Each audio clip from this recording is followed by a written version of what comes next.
বিকেলবেলা বন্ধুদের সাথে কথা বলতে বলতে রাস্তা দিয়ে হেঁটে যাচ্ছি। হাসি মজা করতে করতে যাচ্ছি, হঠাৎ কোথা থেকে একটা মেয়ে আসলো।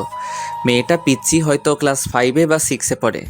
আমাদের সামনে এসে আমাকে বলতে লাগলো, এই যে ভাইয়া, আমার একটা উপকার করবেন। বলো পিচ্চি আপি।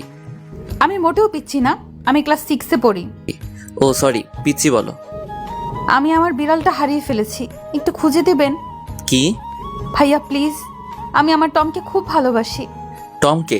টম হলো আমার বিড়ালের নাম, গাধা একটা। লে হালুয়া, আমি কেমনে জানবো তোমার টমটমের কথা? দেখুন ভাইয়া, আমার টমকে টম টম বলবেন না। আচ্ছা তুমি কি পাগল? আপনাকে আমি এই বলে আমার হাতে কামড় দিয়ে দৌড়ে চলে গেল। এসব আমার বন্ধুরা দেখে হাসতে লাগলো। আমি ব্যথায় মা গো বাবা গো বলে চিল্লাচ্ছি, আর হারামি বন্ধুরা দাঁত কেলিয়ে হাসছে। তখন জিহাদ বলল, দোষ, কামড়টা কেমন লাগলো? আরে শালা মজা নিস, এদিকে আমি ব্যথায় মরছি। তোর কপাল এটাই ছিল। কি সুন্দর করে কামড় দিল। মেয়েটা এমন কেন করলো রে? তুমি চান্দু মেয়েটাকে পাগল বলবা, আর মেয়েটা তোমায় চুমু দিবে? চুমু দিলে না করি না, আমার মন অনেক বড়, সেখানে সবার জায়গা হবে।